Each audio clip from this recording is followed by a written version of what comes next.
Hello, beautiful people. Today I'm joined by Dickie Bush, and Dickie played football and received a degree in financial engineering from Princeton University, but I'm not here to talk to him today too much about football. We did touch on that a bit in the beginning, but we more so focused on writing and personal growth, and Dickie's a fascinating character, and it's really interesting because, like many of these conversations, it's crazy because some of these people I've never spoke to before, and I only know them from their writing. And Dickie is one of these people. Super blessed to have him on. This is probably one of my shortest podcasts, but action and value packed. Really think you're going to enjoy it. Also, before we get into the episode, make sure you hit that subscribe button on iTunes, Spotify, wherever you listen to podcasts. Would really appreciate it if you subscribed. And enough about that, though. Let's get right into the podcast. Let's get it to my man, Dickie Bush.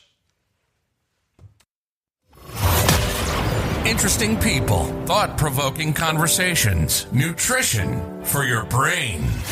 Journey through the minds of the world's top performers and discover what it really takes to achieve your highest version. This is the Danny Miranda Podcast. Dickie, how are you doing today? Doing well, man. Doing well. Glad to be here. Appreciate you having me on, and looking forward to what we can, riff on today.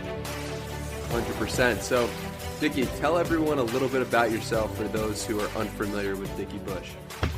Sure. So a little background on me. I studied math and played football at Princeton. Graduated 2 years ago and have been working full-time as a hedge fund portfolio manager. On the side, I love to tweet. I write a weekly newsletter, Dickies Digest, and I write on my personal blog, dickiebush.com. The way I kind of talk about things I'm interested in is growth of all kinds. So personal growth, physical growth, mental growth, intellectual growth, and then economic growth, financial growth. Anything, the broad themes that kind of cross all those areas are what I like to study, learn, share, all that. So I've been doing that for since the start of the year. I came in saying I wanted to start sharing the things I was interested in, and COVID kind of accelerated that for everybody. So been nice to kind of ride that wave. Yeah, man. Well, it's been a pleasure reading your stuff online and a pleasure reading your tweets and your essays. And the first thing that I want to talk about is something that you kind of just briefly touched on, which was your football career at Princeton.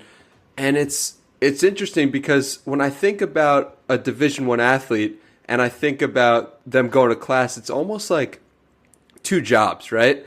It's almost like two jobs. And you have to wonder, like, okay, if you're working full-time as a student and full-time as an athlete, talk to us about that process of pushing your body and your mind during those 4 years.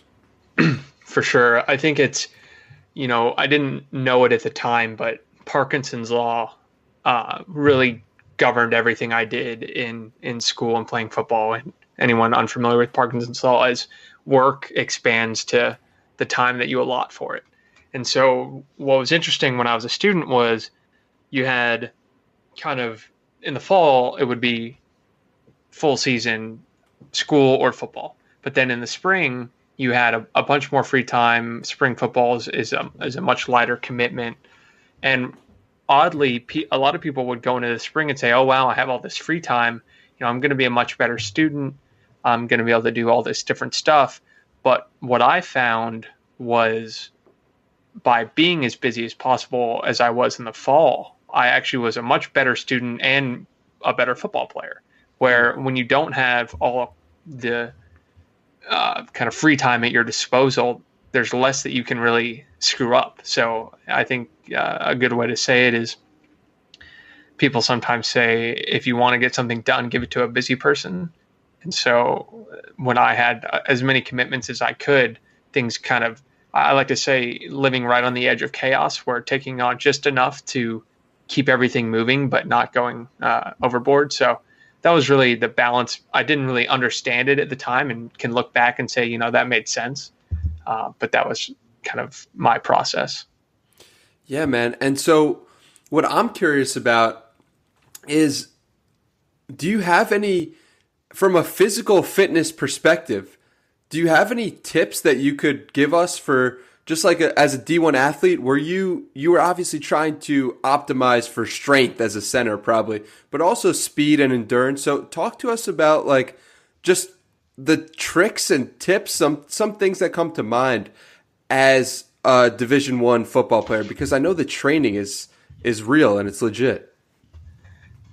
Sure. So what's interesting is I've lived almost two physical fitness lives where for the first, I started playing football when I was in high school. So between my football career was really 8 years. And in that time, everything I did was focused on really one thing, being as big and as strong as possible. So I played center. I ended up my senior year, I was about 280 pounds, which it's awesome to look back on pictures at the time, because I think I'll never get paid or rewarded to eat and lift weights again, which I'm definitely going to miss. But it was something that looking back on will be was definitely a treat. So yeah, that kind of training was squat, bench, deadlift, clean, get as strong as you possibly could, be able to generate as much force as you could. But it was also staying in shape. We ran a very up-tempo offense, so we like to call ourselves the best conditioned offensive line in the country, was the way we prided ourselves. Unclear if that was always the case, but we certainly did our best. And then after football ended for me, there were really two ways that things could go. I was either going to gain 75 more pounds and continue that same kind of lifestyle of eating and working out in that way, but was obviously going to lose kind of the conditioning aspect of playing football, because at the end of the day, I'll always be a lineman at heart and never really enjoyed long kind of conditioning jogging sessions. Or I could go the other way and say, look, if I want to live a long time and really be healthy and enjoy life, I'm going to have to kind of shed some of this. So right after the season, kind of went on a little bit of a probably 3-month bender of just, I'm going to have as much fun as I possibly can. I'm not going to worry about it. I'm not going to work out, et cetera. And then February kind of rolled around and I said, all right, it's time to kind of buckle down. So I started at 280 pounds and have been on kind of a, not a one-way track, but a relatively steep slope from there. Got down to, in the first year, 220 pounds. So that was 60. And then from there, I've been kind of trending down where I'm sitting right at 190 here. So if I can lose 5 more, I'll be able to say I lost 100 pounds, which is something I think I just want to be able to say. We'll see if this is the long-term sustainable, but on that front, it was from the jump kind of identifying diet and exercise that I think was long-term sustainable, which we can talk about for sure. But I think it's just moving the fundamental things that are going to last me a long time are building habits of moving every day and healthy eating, etc. Yeah, Dickie, I applaud you for your commitment and your decision to make that choice, because when you look down that road of like, oh, I'm 280 pounds and I want to be not 280 pounds, that's a long road to go down, and that's a commitment. And to get to this point is hugely impressive. From a personal standpoint, I'm also incredibly jealous of you, because if you're 280 pounds, that means you have a substantial amount of muscle as me, a skinny kid, will never have. And I started my fitness journey at like 140 pounds and I'm at 180. But I think to myself all the time, like, oh my God, if I was ever 250 pounds and lost that weight, I'd have so much muscle. So a little part of me is jealous of you, but I know it's still awesome regardless of what you've done. So hats off to you, brother. Yeah, I appreciate that. It was a good ride, and all I've learned from it is patience in the process. And that your point on looking forward 3 years, I tried never to look forward 3 years because I didn't know it was going to be kind of a long path. And if you'd have told me it was all the ups and downs that you go along the way are kind of all what you learn to almost fall in love with, of just the process and things like that. Yeah, so let's talk a little bit about how you took the process and are now taking that online and started to write online and start to publish your thoughts and put yourself out there. So talk to me about the process of writing online and what that has, what skills have transferred over maybe from your fitness and weight loss journey to now writing online. For sure. It was really, I came into the year saying, so I guess 2 years ago when I moved to New York, I started reading a lot more than I did, just kind of on that journey of improvement and wellness and growth, and was writing these summaries to myself at the end of every week of the interesting things that I read or listened to. So I called them just my weekly recaps, where by the end of the year, I had probably 35 or 40,000 word, probably a little less than 1,000 words, but recaps of the podcast or the books or the articles or the things that I read or was interested in, and how I could apply those, to my life. And then coming into the year, I said, what are some of the things that I'm already doing where with just a little bit of extra effort would lead to super positively convex and asymmetric upside? And for the initial, it was, why don't I just take this kind of curation that I'm doing of things that I'm interested in, that I'm writing to myself every week, and start sharing it? So that's what I did. And that was a kind of origination of Dickies Digest, which is my weekly newsletter. And it's coming up on 41 issues. So since the beginning of the year, and just building that from the jump, saying, here's what I'm going to do, is do this for at least 1 year. And that was the only promise I made, was that I was going to write 52 editions. And what you'll find is it's very hard to write 52 editions of something without having any kind of success, where just the consistency kind of breeds a credibility, where someone looks that you've written something every Sunday for a long time. You might want to pay attention to they probably have something good to say, or there's been some kind of feedback that has kept them going. So that was my commitment at the beginning of the year, was I'm going to do this for 1 year. And look, if I have no one reading it, worst case, I was doing things that I was already going to do.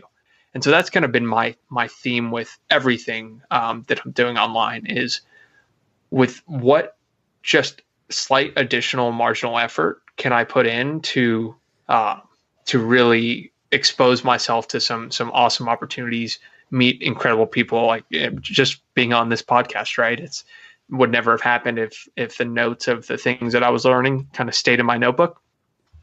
And so that's been the evolution. And over time, it just kind of become a flywheel, and something I'm trying to flesh out right now. Is just the flywheel of content creation, where you find new ideas, you share them, you meet people who are interested in those ideas, they show you more ideas, you write about those, you meet more people. It's just it's a flywheel that spins faster and faster every time, where now I sit down to write, and things are much easier now than they were in the first week, when I was either tweeting to a void or writing my newsletter to 3 people, and one was my email, one was my mom's, and one was my roommate's. So things have gotten a little bit easier, but no, it's been a very fun process so far. Well, you sound like a young Jim Collins talking about the flywheel effect, but it's really interesting, and it gave me chills when you said it, was that you made the commitment to do this for 1 year. And if people are listening right now and you listen to the last episode with Ryan Mulholland, you should check that out. He also, interestingly, said the same exact thing. I'm going to start writing online for 1 year. And I told him on that episode, I said, that's really interesting, because I made that same promise to myself. Oh, no way. So you have 3 people who are now, I'm currently 6 months into writing online at the time of this speaking. You are 9 months into it, or 10. It sounds like 9 or 10 months, and here you have Ryan Mulholland, who's also 9 months into it, and it's fascinating, man. It's fascinating how 3 people can come to the same conclusion and make the same commitment to themselves after just before starting, and with having no collaboration. So it just goes to show, what the internal and the importance of having an internal is in starting a goal or setting yourself up with a system. Absolutely. And I'd be curious to hear your thoughts. I almost think that 1 year now, looking back, is too short of a time horizon where you really can start to see those gains 2 and 3 years out. And especially, so I'm 24. And something that I've been very cognizant of is when I ask kind of older people what they did in their 20s, they often refer to their 20s as their 20s, right? That's a 10-year period that they almost kind of gloss over of, yeah, I did this and this and this, right? And so you think about 1 year in your 20s as it feels like everything to us right now, but people look back on it as almost a kind of wash of a time. So if you can really leverage some of these earlier years, I think are extremely valuable. Yeah, man. And I totally agree in the sense that 1 year isn't going to do it. But the way I look at it, and I definitely agree now looking at it, after, let's say 6 months of writing online. But the way I look at it is like you need a small enough time frame to give yourself an out if you don't like it, but enough to stick with it to say like, oh, I like this, I enjoy this, oh, this is making sense. But yeah, I'm totally with you from the perspective of I'm not thinking about 1 year. I'm thinking about 5, 6, 7, 10 years. I'm thinking about a decade. Where's this podcast going to be in a decade? Where's my writing online going to be in a decade? That's really what I care about now. But, in the beginning, a decade seems like such a long time. I can't wrap my head around that. A decade? I haven't even written one post. How am I supposed to do this for a decade? So when you start, it's almost like you need something small enough that you could just commit to really get yourself to bite into it and to really see and figure out if this is for you. You know what I mean? Absolutely. And I think James Clear puts it perfectly when he says consistency over intensity, which is you have to start with consistency before you can build any kind of intensity. And I think that's with any habit. And I could riff on Atomic Habits all day and the impact that I think I read that a little bit over 2 years ago now.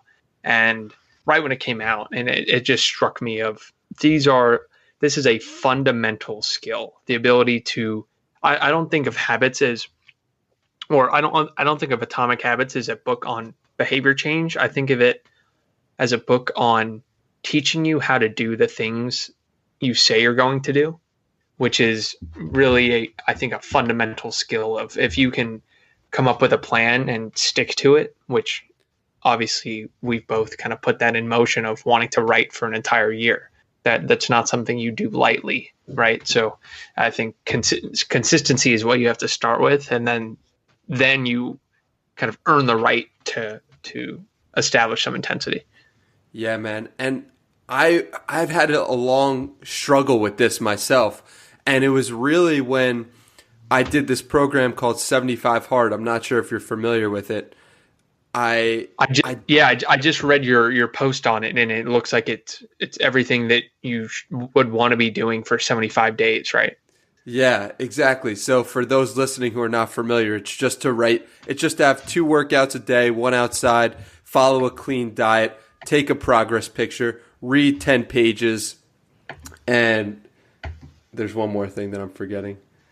And I should know. I've been doing this program for the last, I don't know. That just means it's become a part of you by now, yeah. right? It just means exactly. that you don't even think about those things, which is the goal with any of those challenges, right? It's to, at the end of it, say, I didn't just complete a challenge. I changed fundamentally my identity of I am now someone who does 2 workouts a day. I'm someone who reads 10 pages a day, et cetera. That's exactly right. And the point I was trying to make was that doing this program changed my perspective and self-image of who I was.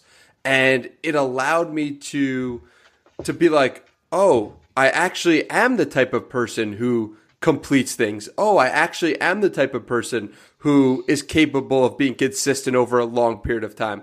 Oh, everyone else is saying what I'm doing is hard, but I find it easy and I can do it. So that means that I must have achieved something.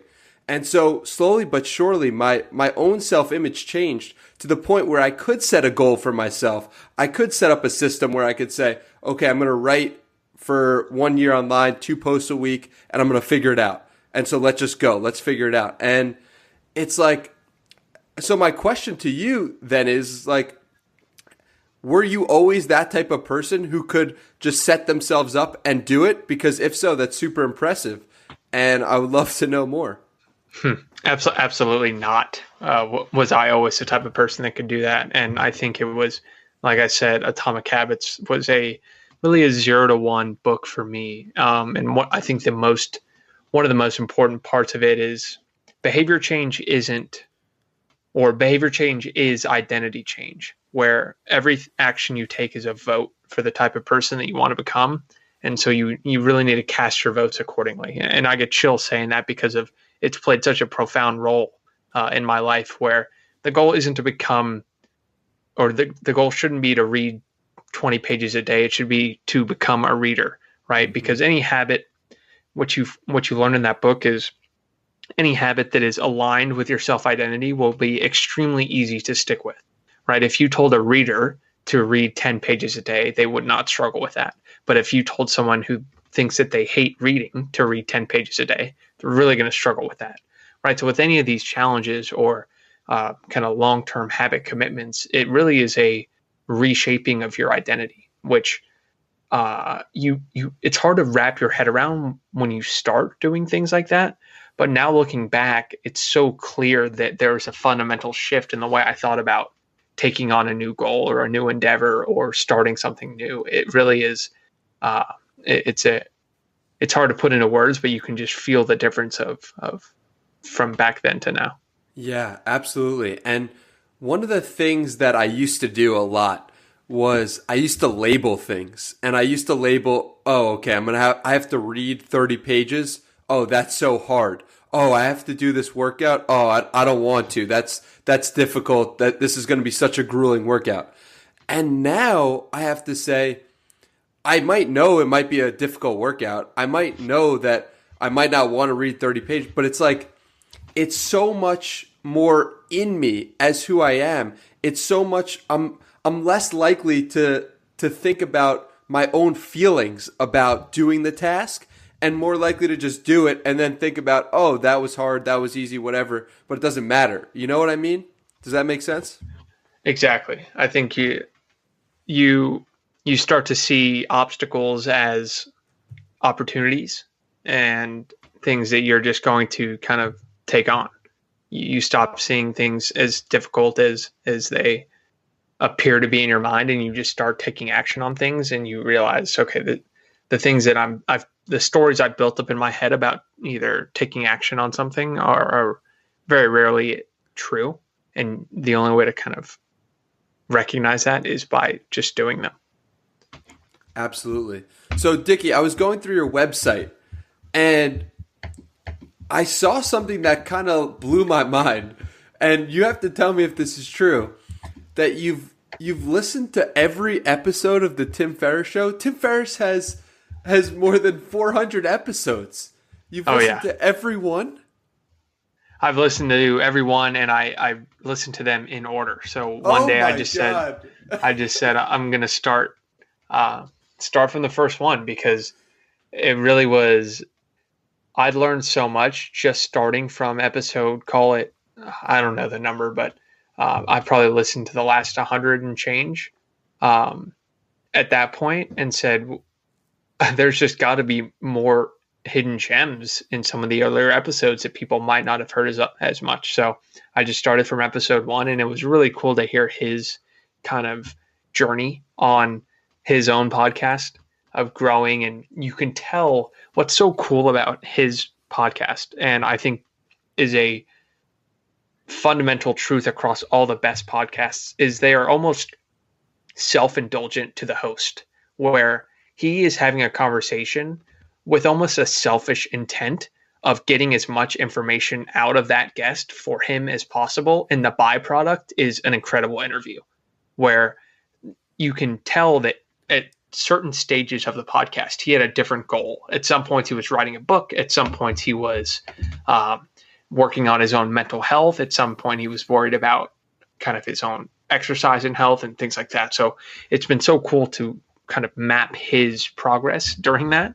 And it really it creates a indispensable learning experience. I'm thinking of putting together just everything I've learned from every episode there, because it's truly that I've taken away something from every one of them for sure. And it's funny to look back on some of my notes from them and see kind of the genesis of a few things that are so fundamental to me now that I got from a single podcast episode. You talked about Jim Collins, and I could talk about that episode for months, because just there were 4 or 5 ideas that I think about no less than once or twice a week, just from an hour and a half long conversation. So that's why I think podcasts are so powerful, and listening to one all the way through like that was pretty fun. Dude, that's incredible. And it gave me chills when you said that about you saw his own journey, and you could see how he was trying to get something out of the guest at a certain point because he was really doing it selfishly, and how he's able to create such a great podcast, but doing it selfishly and trying to figure out just for himself, because it's something that I have explained to my parents and grandparents, and they're like, who would listen to this podcast? And I said, I don't know who is going to listen to this podcast, but I'm just doing this for me. I'm creating the podcast, talking to the people that I want to talk to. And if someone wants to listen to it, great. If no one wants to listen to it, also great. I'm just doing this for me. And to hear that you say something similar about Tim Ferriss is really awesome. About the Jim Collins episode now, and about that, because that was a mind-blowing episode for me as well. I'm talking about Jim Collins and Tim Ferriss. You can Google it, or you can go to DannyMiranda.com/Jim Collins. I wrote a blog post about it. And the thing that sticks out to me that is so simple and so profound is rating your days. It's so simple because anyone could do it. You can rate your days on a scale from -2 being the worst to +2 being the best, and 0 in the middle, like 0 is a neutral day. And if you do this every day, and I don't do this every day, but I started doing it when I listen to the podcast, and it's something that I'm going to start doing in the future, is like, if you do this every day, you can tell what are the days where you are having the best day and what are the days you're having the worst day. So talk to me a little bit about that podcast and what it meant to you specifically. Yeah, that's definitely one of the best ideas from it. And it's funny to hear you say you started it when you first listened to it, because I did the exact same thing. And so I have a morning and nightly routine that I kind of churn through every day. And part of it is I have a simple spreadsheet. It's in Notion, but just because it looks better than Excel. But every morning I wake up and I log my weight, my alertness, my motivation, and something I'm grateful for. And then every night before I go to bed, I write like a 50-word little blurb of everything I did that day and rank my day on -2 to +2, right? So what's so fun at the end of the year, I do it every couple months of looking through that, tracking the average of my day rankings over time to see, fundamentally, was I having a good time or was I enjoying what I was doing? And when you start to spot trends of, okay, I had a little dip for a while there. What was I doing differently? What was going on? How could I have reacted better? It just creates the ability to get feedback in super tight feedback loops of, okay, I quickly saw that I had 6 or 7 kind of not great days in a row. Was my sleep okay? Was my exercise on point? What was I doing differently? Who was I hanging out with, et cetera? You're able to quickly keep super tight feedback loops on your life just by 5 minutes in the morning and 5 minutes at night at kind of tracking your emotions and feelings and things you're grateful for and other things like that. So I love that you mentioned alertness. Alertness is not something that I had thought about, but it's something that I'm going to add to my morning routine now, because that is such a good one. And yeah, I think it's the goal of a good night's sleep is to wake up alert, right? To me, there's nothing more frustrating than getting 7.5, 8 hours, but waking up not alert. And so I'm actually trying to optimize to wake up as alert as possible. And so finding that optimal amount of sleep and diet and things like that, that's kind of how my overall health approach has pivoted from trying to lose weight to now maintaining and thinking, what are the things I want to do to feel good all the time? And I think alertness is one of the most important ones. And it's definitely a interesting ball game. And I'm starting to figure it out a little bit, but like this morning I woke up and I was a 2 out of 5, but I slept for 8.5 hours. So that's where you start to wake up and say, that's the frustrating part. I'm doing what people, or what the, kind of mainstream ideas around sleep are. And yet I woke up and did not feel great this morning. What am I doing wrong? How can I fix that? And that goes back to the feedback loop. Yeah. So specifically to that, one of the things that I've not tested on myself, but I've heard from my friend Tej Dosa in episode 1, he didn't talk about this specifically in the episode, but it's something that he's mentioned in the past, is that we sleep in 90-minute increments, and that could explain why you sleep for 8.5 hours as opposed to 9 or 7.5, and you wake up feeling groggy because maybe you're in the middle of a cycle.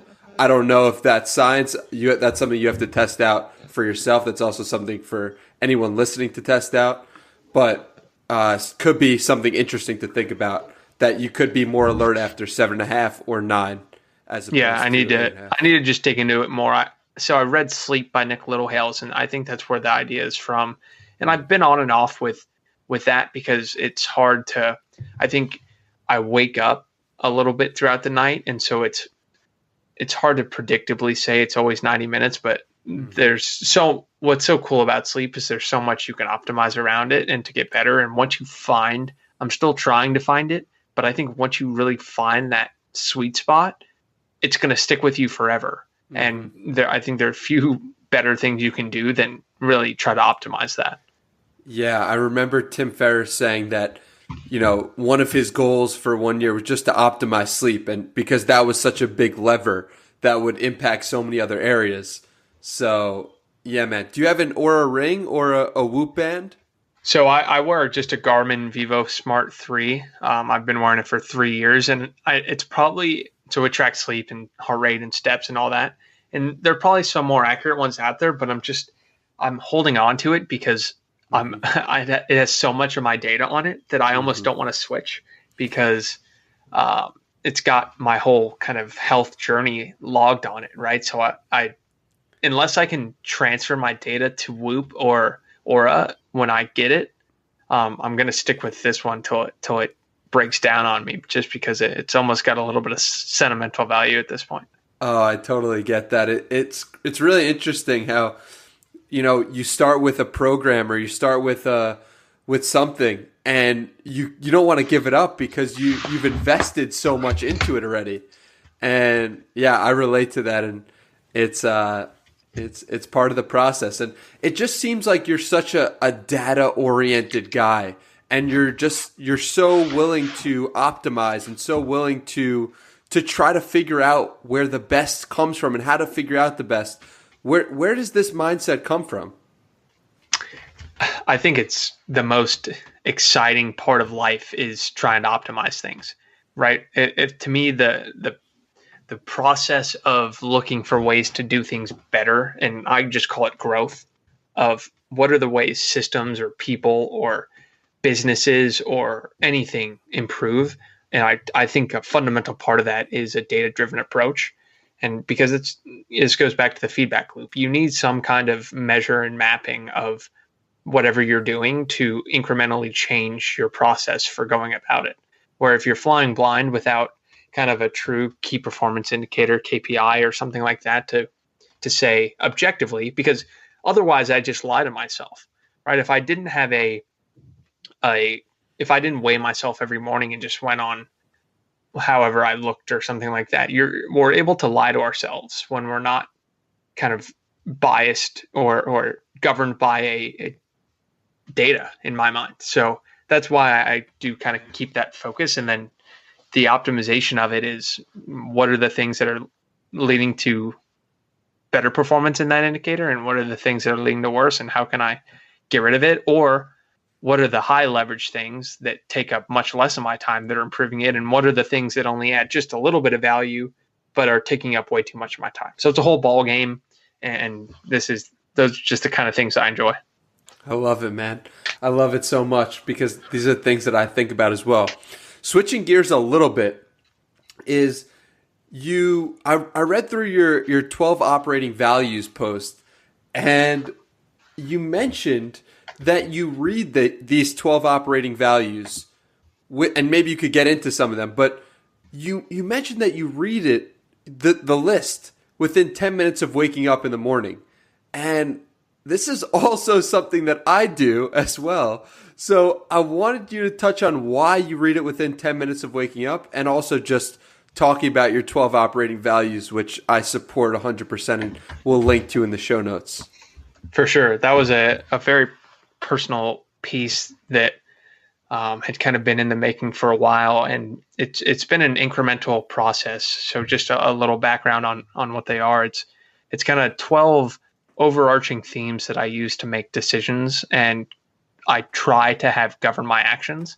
And so you can read more about it, but it's basically a iterative list that I've built up incrementally over time as I read more or discover these themes or learn from experience and things like that. So yeah, they're part of my morning routine just because they prime me for the day, right? These are my ideal way of doing things. And if I let all my decisions, or if these govern all of my decisions, I'm going to have a good day. So that's my way of thinking about it. And so by reading them when I wake up, it puts them top of mind. Now, by no means do I follow them every day. I mean, that's the goal, right? Is to align the things that I say I should do with the things that I actually do.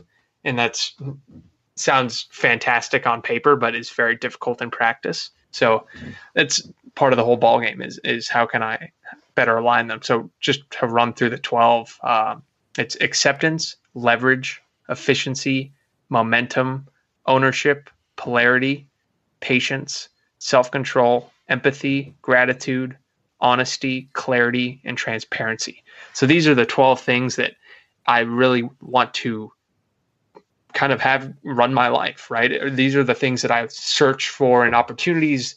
When I weigh different ones, I run through this list. When I'm making a big decision, I run through this list. And it's a kind of a personal operating system that I'm always honing over time, but it was fun to share it because it was just let me put this on paper, something that I've been working on for a while and kind of put it out into the world. So it was fun to do. Amazing, brother.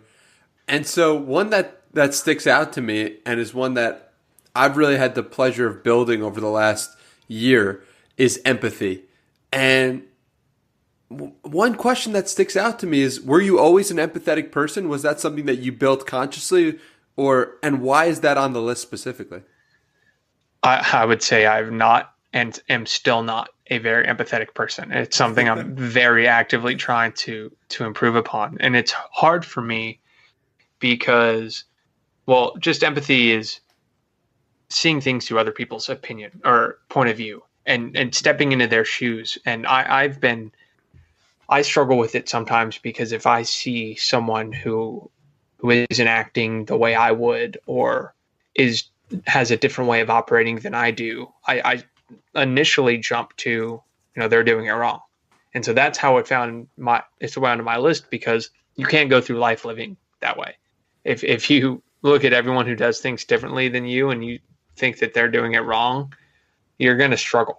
And so to me, I needed something on this list to say, how can I look at what other people are doing through the lens of why they're doing it and what they've told themselves are the reasons they're doing it, or what are the reasons they have for doing it, right? So that is it's something I need to put it up higher on the list so it sticks with me a little bit more, because it's a difficult one. For sure. And one of the things that I can attribute empathy to and building it is meditation. And that's something that I saw you do in your morning routine. And talk a little bit about your meditation practice.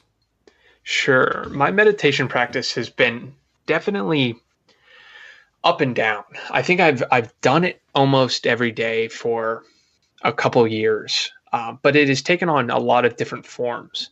And my current practice is less of a either Buddhist meditation or Zen meditation, which I've done in the past, but now I'm just focused on taking 30 heart rate variability breaths, where heart rate variability training is basically training your heart rate to have subtle jumps in between them.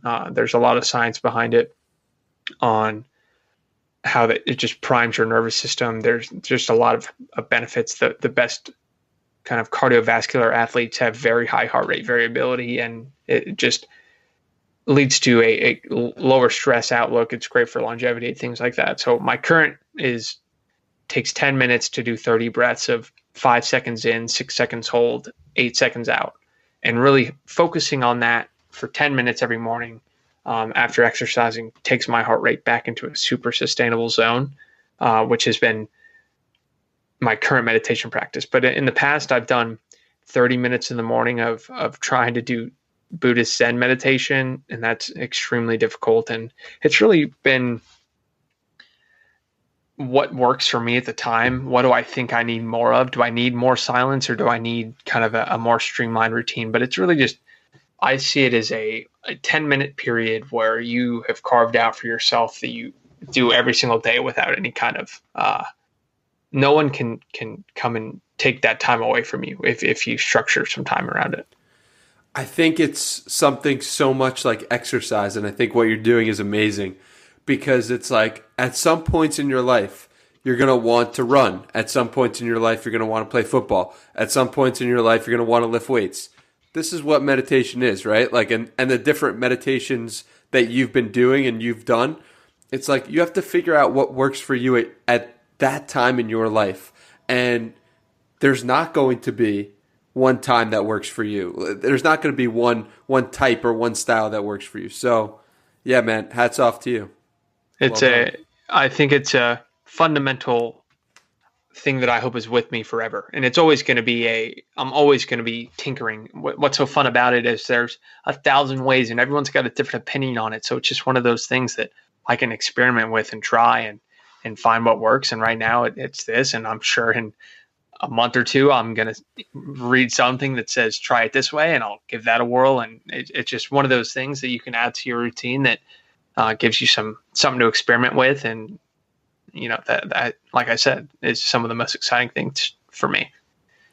Yeah, man. And it's just about consistency, right? It's like if you just do it over a long enough period of time, even just 10 minutes a day, even, you know, like the littlest thing, like going back to James Clear, Atomic Habits, it's like doing something small for a long amount of time can be better than doing intense over a short amount of time, because the person over the long run is just getting more reps in. And, you know, I found this doing a 3 or 5 minute yoga practice, just doing simple poses. And it's like, you can gain such benefit from doing that it's like it's so important to cultivate that length as opposed to that intensity, like you were saying before. Right. And it goes back to just casting the tiny votes for the type of person you want to become, right? The best way to do that is to make your votes even tinier and make it much easier to do them. Absolutely. So, Dickie, tell me, what are you excited about today? What's just getting you so fired up? And like, there's a tendency with these interviews and these podcasts where people talk about the stuff they've done in the past, and that's cool. But I want to know, what are you excited about today? Oh, I'm excited about quite a few things today. First was looking at my schedule this morning and saying I get a chance to be on a podcast and talk about things I'm interested in, right? That just to me is a sign that some of the things I've done over the past few weeks and months are paying off, right? I get to share experience with someone who is interested in similar things to me, and it was a motivating and forceful factor in what keeps me doing the things I'm doing, are getting opportunities like this. So that is one thing. The second thing, and it's interesting that so much of the things I share and think about online don't really have much to do with what I spend almost all my time during the day on, which is as a portfolio manager. And it's a good way of doing things for me because you can only stare at charts and think about numbers for so many hours a day. So having a separate practice, it's almost, perpendicular to, or in the opposite direction of what I do for most of the day. But tonight is the first presidential debate, and that has huge implications for the market and all the things that I stare at all day. So I'm very excited about that. But longer term, it's continuing to just do all these things that excite me every morning, which are improving, growing, sharing, meeting interesting people, working hard, those kind of things. It's really that I've come to just get so excited by the process of waking up every day, which I think I'm a lucky spot to be in. Dude, that's absolutely amazing. And you mentioned that tonight's the first presidential debate. It's funny because when this is posted, we will either have a new president elected or it'll be election day, and people who are listening to this will be they'll already know the results of how those went. So there we go. So if you don't hear from me, it meant things really hit the wire, and so we'll know by then. Yeah, we'll know.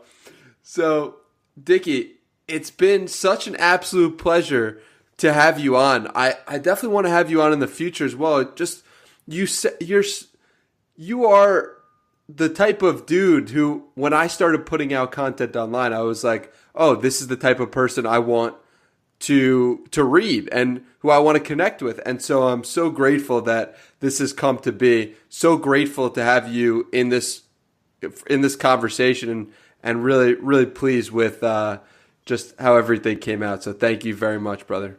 I appreciate you having me on. And isn't it just so exciting what the internet can do? For the way I like to say, and I think I wrote about this, was the internet has democratized access to friendship, where in the past, if the people that you were around weren't interested in the same things as you, or the people on your street that you grew up with played a different sport than you were kind of out of options. But the internet and sharing your journey and the things you're interested in publicly, just you become a lighthouse for like-minded people, where you're able to quickly see the things that, wow, this person sees the world very similar to me. I want to talk to them, see what interests them that maybe I haven't checked out. So it's exciting to meet someone like yourself, and I appreciate you having me on and look forward to being on in the future. Dickie, so before you leave, tell everyone where they could find you on the internet. So the best place to find me is on Twitter. It's at Dickie Bush, DickieBush. Same as my website, dickiebush.com. And I write a weekly newsletter called Dickies Digest, where I share thoughts and links on growth of all kinds. And so that comes out every Sunday.